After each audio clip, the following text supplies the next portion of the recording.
Hello friends, आज की इस वीडियो में आप देखोगे बेसिकली आपका एक 14 चैप्टर का बहुत ही इंपॉर्टेंट क्वेश्चन जो कि आपका डेफिनेटली आएगा ही।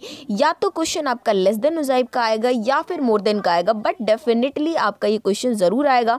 तो इस क्वेश्चन में, इस वीडियो में बेसिकली हम ये देखेंगे कि कैसे हम लेस देन उजाइब को अच्छी तरीके से बनाते हैं, उसमें क्या क्या स्टेप्स है जो कि हमें फॉलो करना होता है और फिर उसे हम किस किस पॉइंट्स को दिखाते हैं, क्योंकि स्टूडेंट को इसमें काफ़ी कन्फ्यूजन बनी रहती है लेस देन और मोर देन में। तो एक बार अगर आप लेस देन कर दोगे तो मोर देन की जो सारी के सारे डाउट्स है वो अपने आप से ही क्लियर हो जाएंगे।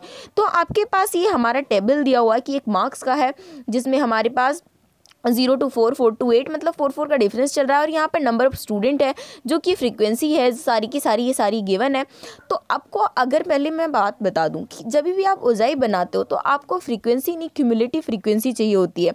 तो सबसे पहले हम क्या करेंगे, इसकी क्यूमुलेटिव फ्रीक्वेंसी को कैलकुलेट करेंगे। तो और इसको हमने जो टेबल को अच्छी तरीके से प्रिपेयर कर लिया और क्यूमुलेटिव फ्रीक्वेंसी आपका फर्स्ट में तो 4 का 4 रहेगा, उसमें 4 में 6 ऐड कर दोगे, आपका 10 आ जाएगा। 10 में 10 ऐड कर दिया 20, 20 में 8 हो गया 28 और 20 और 4 आपका 32।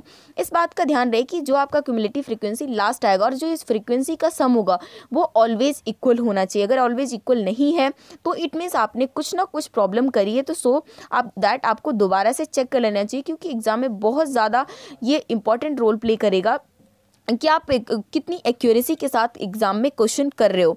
क्योंकि आपको पता है कि जो आपका एक बार आपने लिख दिया उसमें आपको कोई भी चेंजेस नहीं हो पाएगा, और आप उसमें चाहे आपको कितना ही आता हो, लेकिन अगर आपने गलत किया तो आपके मार्क्स डेफिनेटली डिडक्ट होंगे।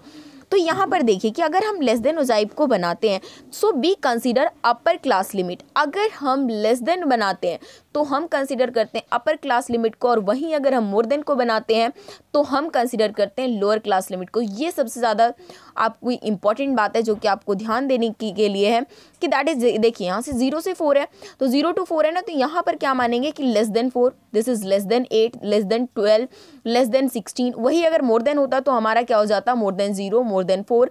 तो इस बात को बहुत ही अच्छी तरीके से करना है कि अगर लेस देन रहेगा तो हम अपर क्लास लिमिट को कंसिडर करेंगे। तो इसीलिए हमारे पॉइंट्स क्या बनेंगे, सबके अपर क्लास लिमिट्स। तो 4, 4, 8, 10, 12, 20, 16, 28, 20 एंड 32।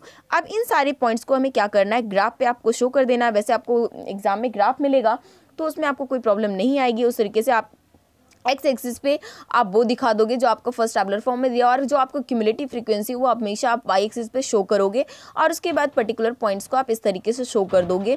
और उसके बाद सबको क्या करना है, स्केल की हेल्प से आपको मिला देना अच्छी तरीके से। ग्राफ पे बनाओगे तो ज़्यादा क्लियरिटी बनेगी और ज़्यादा एक्यूरेसी के साथ ये बनेगी।